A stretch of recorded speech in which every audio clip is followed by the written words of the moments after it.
கர்த்தருடைய பரிசுநாமத்துக்கு மகிமை உண்டாவதாக. இந்த நாளிலும் என் தெய்வனும் நான் என்ற நிகழ்ச்சியின் மூலமாக உங்களை சந்திப்பதில் பெருமகிழ்ச்சி அடைகிறேன். இந்த நாளுக்கான தேவ வார்த்தை எரேமியா எழுதின புஸ்தகம் 30வது அதிகாரம் 8வது வசனம். கர்த்தர் உன் பாரம் உன் சுமைகளை முற்றிலும் உடைத்து அடிமையாய் இருக்க விட மாட்டார், அதுக்கு பதிலா சுதந்திரவாளியா இருக்க கர்த்தர் செய்வார். ஒருத்தர் அடிமையாக்கலாம் நினைப்பான், இல்ல, அதுக்கு பதிலாக கர்த்தர் உங்களை சுதந்திரவாளியாய் மாற்றுவார். எரேமியா எழுதின புஸ்தகம் 8வது அதிகாரத்தை வாசிக்க வைப்போம். அந்நாளில் நான் அவன் நுகத்தை அவன் கழுத்தில் இராதபடிக்கு உடைத்து, எப்படி சொல்லிதான் தெரியுமா? உன் கழுத்துல நுகை இருக்குன்னு, கடன் ஒரு பாரம், பிள்ளைகள் திருமணம் ஆகாம இருக்கும், அது ஒரு பாரம், படிச்சுக்கிட்டு வேலை இல்லாம இருப்பாங்க, அது ஒரு பாரம், ப்ரமோஷன் கட்டாயி அது ஒரு சந்தோஷம் சஞ்சலமா இருக்கும், வீடு கட்டி பாதியில விட்டுருப்பீங்க, அது ஒரு பாரம், ஒரு வாகனத்தை வாங்கியிருப்பீங்க, வாங்கலான்னு ட்ரை பண்ணியிருப்பாங்க, அது இடவெளியில நிற்கும், அது ஒரு பாரம்.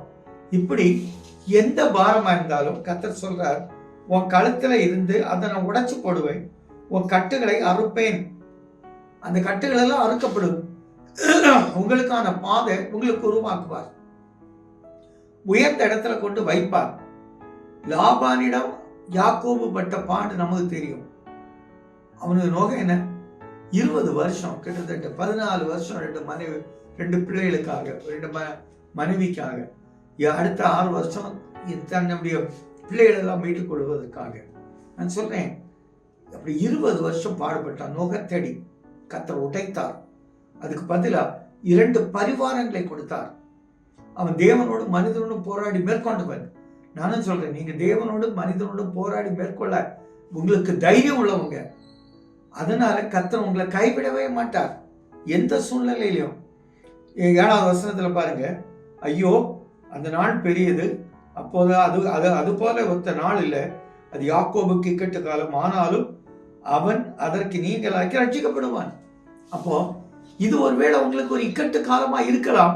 இங்க சொல்லியிருக்காருல, இது யாக்கோபுக்கு இக்கட்டு காலம், எனக்கு இது எப்படி சொல்லலாம், எனக்கு ஒரு இக்கட்டு காலம் சொல்லலாம். ஆனா கர்த்தர் அந்த இக்கட்டு காலத்தில் இருந்து விடுவித்து உங்களை உயர்ந்த சமாதானம், சந்தோஷம், மகிழ்ச்சி, மன மகிழ்ச்சி உண்டாக பெரிய மகிழ்ச்சியான இடத்துல கொண்டு வைத்து உங்களை அழகு பார்ப்பார், உங்களுடைய பாரங்களை உடைப்பார்.